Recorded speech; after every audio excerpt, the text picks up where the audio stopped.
It's been 15 years since the infamous Bush Push, so I thought who better to bring on this week than the two quarterbacks involved in that legendary game, Brady Quinn and Matt Leinart. This is a Cup of Joey with me, Joey Molinaro. Cup of Joey with two college football legends, two guys that made me fall in love with the game of college football.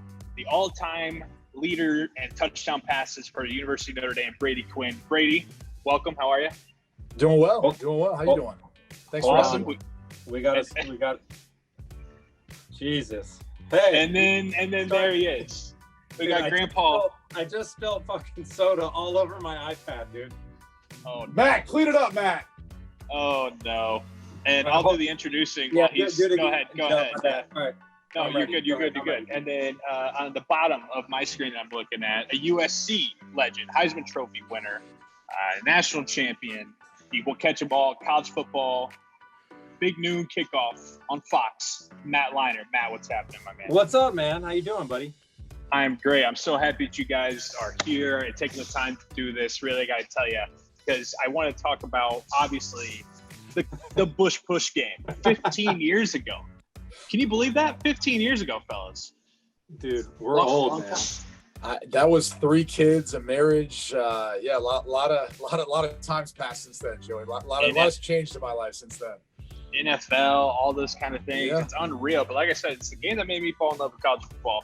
So I had to, being a Southside Catholic kid growing up, in Indianapolis. What's Brady? Let's start with you, man. You guys are the underdogs going into that game. What's some things that you remember about that game day? Yeah, I mean, I thought it was. I'm sure Matt can attest this, but like that whole week just felt different. It wasn't just game day. It was, you knew you were playing the number 1 team in the country. They had won the national championship the year before. We had a lot of respect, obviously, for them, just the rivalry. But I mean, there were people showing up on campus. Like usually you got some of those like eBayers back in the day. They'd be like asking for autographs and whatnot. But that happened like early in the week. I was like, man, these guys are showing up way too early. It'd be like Tuesday. But you felt like how electric just the campus was. Everyone was excited about the matchup, just kind of where our football program was too. Because I mean, remember, we had a new head coach. We didn't know what to expect. And then we got off to, I think, a better start than people realized. And I just remember that week, like the multiple pep rallies, everything else that went along with it. It was so big. We had to have it at the stadium. That was different. That was new.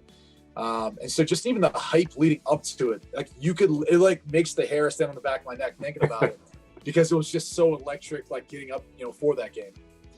Matt, what about you from the SC perspective? What do you think heading to South Bend? Well, first of all, I had the pleasure of playing my first year starting in South Bend, which was just a great experience in general, just to play Notre Dame. And, my favorite movie growing up, a sports movie, is Rudy, is still to this day. So like, it was just always cool to be there. And then obviously we were on a run and then going back there my senior year, we just understood that it was going to be a challenge. And probably to Brady's point, that week, like our rival was UCLA, our hometown rival, but it really wasn't much of a rivalry. 1, they weren't very good, but 2, it didn't mean as much. It felt like as USC Notre Dame did. And then, going to that game, they were a top 10 football team, obviously. We knew it was going to be a battle. And to Brady's point, like we remember getting there on campus, I think a couple days before, and just the amount of people that were on campus for that game, the energy felt way different than it had in the past, way different than it was in 2003. And obviously 2004, it was down in the Coliseum. And they came out fired up, man. Like, it was one of those things. And I always say this, I said, and Brady could probably attest this. To me, Notre Dame is not really a notoriously loud stadium. No. In the last 2 minutes of that game, it was the loudest stadium I'd ever been in my life. And we played in, Oregon. We played some pretty loud stadiums. And I remember couldn't hear myself talk in the huddle on those last plays. They were fired up, man. And it obviously ended up being one of the most epic games in college football history. Why do you think that about Notre Dame Stadium? Is it just the crowd isn't very into it, or the way the stadium's built? I mean, both of you. What do we think? Honestly, it's even like, for me, it's even like the Coliseum. Like the Coliseum, it was so big. And maybe Brady could say, but like, I don't know how loud it was when we were on defense. Like maybe pretty loud, but even though it was 90,000 people, it wasn't like Oregon, or wasn't like some of these other places that you play that are just like, wow. And maybe it's, maybe it's, like Washington was always really loud because of the way the stadium was built. And so for Notre Dame as well, it just, I don't know. It was great. I mean, great fans. It was awesome either, but they just were never really loud up until the last 5 minutes of that game. I thought you were going to say it's because how old they are, that we've got an old fan base. Well, yeah, they got an old fan base. And, It's true. To his point, like, I mean, Michigan, we played in Michigan. That's over 100,000 people. It wasn't quite as loud. It's because the way the stadium, kind of bends back. Like, we go, when you go down to Neyland, play against Tennessee, that was loud, man. Like, that thing just goes straight up, and it holds all the sound in. So it was a little bit of that, but to Matt's point, like, that was the loudest that I'd ever heard the stadium. Like, I don't ever remember it being louder than that night. So, Matt, you said they came up fired up. I mean, obviously, you got to talk about the green jerseys. Brady, let's start with you. Were you happy about the green jerseys? Were you like, this is kind of cheesy? Or what was the thought with the green jerseys there? Yeah, I think it more just paid homage to, taking on the number one team in the country, and it was more of a tradition, which we had no idea. So we went out and warmed up in our typical like home uniform in our blue, and when we got back in there, they're all hanging in our locker rooms, and it meant a lot. Like, they were trying to do whatever they could to beat us, man. Whatever the case was, long got grass, up for that, man. Long grass. And here's the thing: is he doesn't want to admit it, but Matt likes the green. He likes the green uniforms. Dude, I mean, Reggie likes the all green uniform. Oh, you didn't like the green? I like the traditional blue on gold, man. That's right. We had this conversation last week. Yeah. So was the grass real? I mean, it was thick, right? I mean, Joey, the grass was, and maybe Brady, maybe we can get the true story, but from what we heard was, because we had a lot of speed on offense, and obviously Reggie and all that, it was doing anything they possibly could do to slow down our offense. And I'm not even exaggerating. I think you guys lost someone to an ACL. We lost someone to an ACL. I mean, the grass was so long and thick, but I'm not sure the backstory on that, BQ. Maybe it was was it the janitor from Rudy? It was the janitor from Rudy that got it going. He didn't do his job that week. I was just gonna say they're blaming it on one of the maintenance guys. The grass was hard to grow there, so we had to grow a little thicker, to make sure it could maintain through the rest of the season. So I think it had a little bit to do more with that. We were having some maintenance issues, and we had to make sure we watered it enough. It honestly looked like Joey, because you're on vacation right now, right? It looks like your lawn's gonna look like if you own a house and you have a lawn. Like when you get back 2 weeks from now, no one cut it. It was just everything's kind of sprawling out. There you go. Remind me of that a little bit. Hey, you got to do everything you can. This is Matt Leinart and Reggie Bush. Trust me, in this game, some people did everything they possibly could to win this game. By the way, Joey, are you wearing a yellow and black turtleneck, or what is that? Is that your mask on? This is my gator. I know. Yeah, it's like it does look like that. It's a gator. Staying positive, testing negative. That's right. There you go. Is that a Harbaugh quote? He took that from me. Oh, really? He took that from me. I was on that back in like June or July, and then all of a sudden Harbaugh comes out during camp, and it's like, we're just playing football, staying positive, testing negative. I'm like, Joey, every time I hear you talk now, especially when it's in reference to a coach, I got to hear the coach impression now. Every single time. It's tough to get away from Saban and Orgeron because they're so like iconic. I need to work on a hardball. I do, but I don't have one in my back pocket. You know what I mean? Go get a glass of milk. That's a good start. Right, glass of milk, the grandpa glasses, all that stuff. All right. So, at what point, Matt, were you like, oh shit, these guys, they might beat us today? Did you ever think that? I'd be lying if I say in the fourth quarter. I mean, we just knew it was going to come. It was the type of game it was. From the start, it was a close game. I think they were up for most of the game or there at halftime, we knew it was going to probably come down to the last couple minutes. When Brady scored to go up with 2 minutes left, there was a lot of time left on the clock, and we had been in situations like that year. We came back against Arizona State. We were down 21 at halftime. Fresno State, I think later in the year, we were down with a couple minutes left. So it wasn't something that was new to us, despite obviously we were winning a lot of games. but that just, shit, man, it was like, I don't know if I can cuss on this, but it was a lot of pressure. Okay. It was a lot of pressure, a lot of pressure on us to keep winning, and in that environment, it was tough. But I will say, when it was 3rd and 20 and, the fans were going nuts, and I just got sacked. I don't know if it was Justin Tuck, Brady, or someone, but someone just sacked me. And I'm thinking like, oh, dude, 3rd and 20 is tough, man. Like 3rd and 20 is tough in this environment on your own 20-yard line. I don't want to say doubt crept in my mind, but I was like, this is a hurdle. Like, we got to convert this. We were just focused on converting. I didn't think we would, make the play to DJ for 65 yards. We were just trying to get a first down. But that's obviously how it played out, a little luck, and we were just able to execute.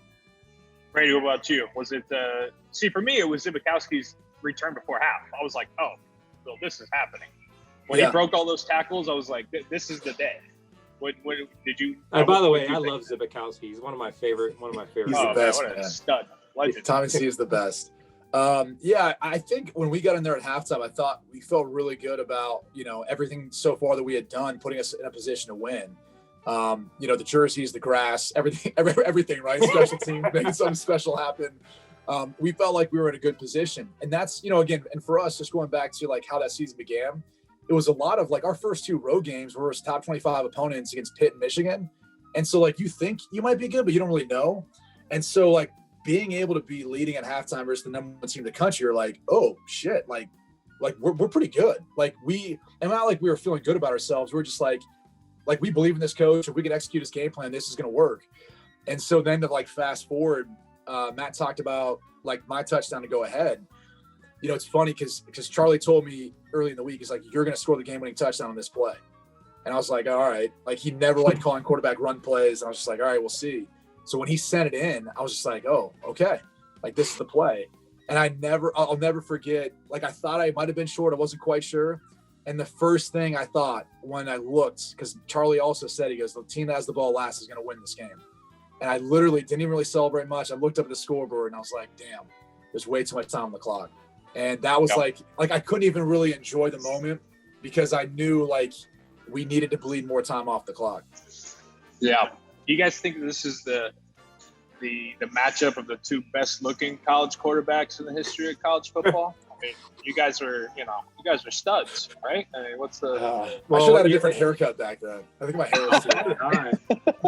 Our hairlines are both receding a little bit as we get older, but we are a part of a boy band now. That was 15 years ago. We've actually upgraded from our former teammates to now we're a part of the Big Noon Boys. We are a boy band. If you haven't caught us, you can catch us on Saturdays. Absolutely, yeah. Brady's the lone gold domer there. He's got Trojans all around him. I feel bad. No, come on. Urban used to coach in Notre Dame. I got a little help. Oh, that's true. Yeah. Is he going to go back to Notre Dame? What, you got the insight? Is he edging for that job, guys? No, really, he's happy where he's at. All right, we're going to grow the grass out long here in Los Angeles to make sure he doesn't go running off from us. That's what we're going to do. All right, so let's skip ahead to the play. Matt, you talked about it. Brady, you said too much time on the clock. They convert to Dwayne Jarrett, 4th and 8. And then all of a sudden, chaos breaks out. It looks like the clock runs out after the scramble. Matt has the ball go out of bounds. Everybody's losing their minds. And then Pete Carroll's doing the classic, we're going to spike it. You're saying we're going to spike it. Matt, take us through the push, my man. First of all, I've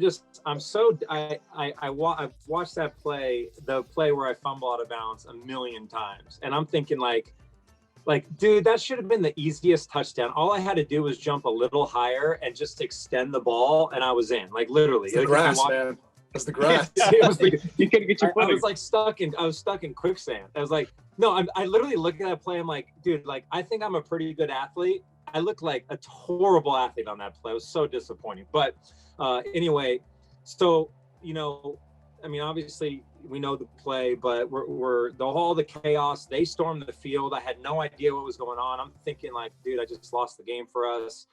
But I do see, I saw the ref kind of going like this to, out of bounds, whatever. So I'm like, all right, I think we're going to get another play. So our whole thing, and I'm sure Brady has heard me tell this, our whole thing was first of all, our quarterbacks, our spike was always built in with the quarterback sneak. So whether I was spiking or not, they were going to block wedge blocking for me no matter what. Okay. So that was always one thing. So even if I would have spiked that ball, they were going off like I was QB sneaking. And our sign really was just like, I would point to, it was just like with me and Pete, it was like, hey, do you want to do this, in any games? We did that a million times. We actually did that in Texas in the Rose Bowl, and I got stuffed on it. And he kind of goes like this, like, all right, he knows that means I'm going to do it on my own. Like I'm going to go. So that's why he started spiking the ball, just to like, I don't know, maybe get their defense to think they're looking at Pete like, all right, Matt's going to, sure. Yeah. Antics Smart. on the sideline, whatever. And then I'm thinking, by the way, it's a horrible decision, obviously. And I have Zibikowski in my mind because I'm literally up there, and Zibikowski is like just waiting. He just knows, like he's waiting for me. And I'm like, there's 9 dudes inside the A gaps. I probably shouldn't do this. And then when everyone's kind of standing, Reggie kind of comes up to me, and I go, and I asked him, I was like, dude, I think I'm going to go for it. And literally he said like, all right, I got you. That's all he said. And I had no idea what that meant. I had no idea what that meant at the time, because I'm like thinking like, I don't know, man. I don't really know what I was thinking. And sure enough, obviously, I did that. And I don't remember, to be honest with you, I don't remember him ever pushing me until I saw the replay of the play. Like I didn't feel it.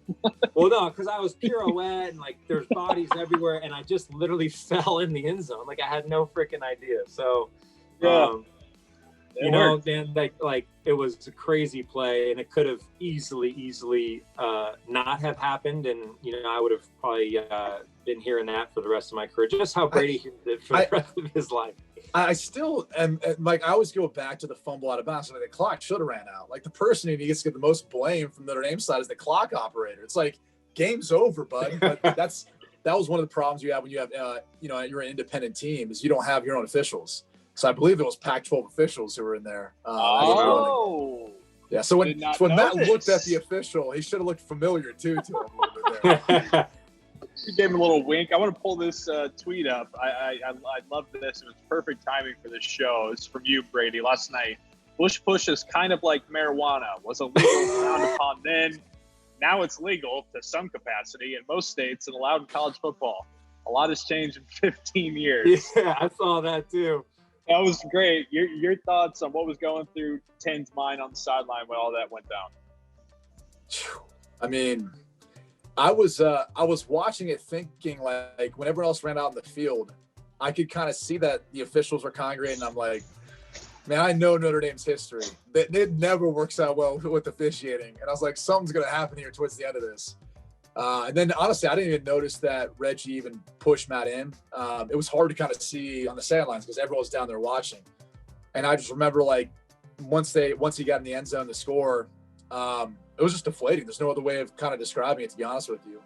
But, and I've told Matt this. I mean, I would have hoped if I was in the same situation, Darius Walker would have, pushed me in the end zone too. So, you do whatever you can to go win games. And so I think, honestly, like 15 years later, thinking about it, I think my only gripe to Matt and Reggie, especially now that's a legal play, is they didn't win the national championship.